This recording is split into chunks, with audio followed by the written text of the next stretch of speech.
Welcome to Dr. Balaga's God Knowledge Doc podcast, your quick dive into the latest medical breakthroughs to keep you ahead of the curve. Let's get started. This is a recently published paper in JACC. The study is looking at the long term effects of Evolocumab in older individuals.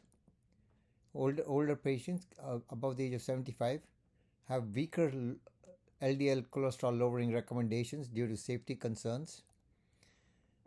Evolocumab, a PCSK9 inhibitor, shows potential benefits in elderly patients. The study cohort comprised of the Fourier trial participants, which is a randomized double-blind placebo-controlled trial with 27,564 patients from the age of 18 to 85, and the Fourier open-label extension study with 6,635 patients, a median 5-year follow-up on Evolocumab.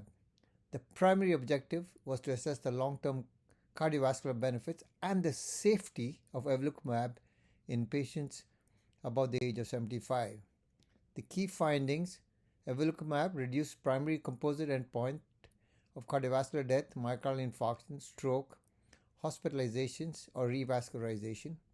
Hazard ratio for age greater than 75 was 0.79, and for those below 75 was only 0.86. The absolute reduction was greater in those above the age of 75, 5.4%. Number needed to treat was 19, whereas those below the age of 75, the absolute risk reduction was only 2.3%. The number needed to treat was 44. Safety outcomes: similar incidence of serious adverse events, muscle symptoms, neurocognitive events, and diabetes. No significant safety concerns in long-term use. Clinical implications: older patients benefit as much as younger patients from Evolocumab with a lower number needed to treat. LDL cholesterol reduction remains effective over long-term follow-up. Current guidelines in the US do not strongly recommend non-statin therapies above the age of 75. This study supports reconsidering PCSK9 inhibitors in elderly atherosclerotic cardiovascular disease patients. Future directions: research on frailty indices and real-world adherence.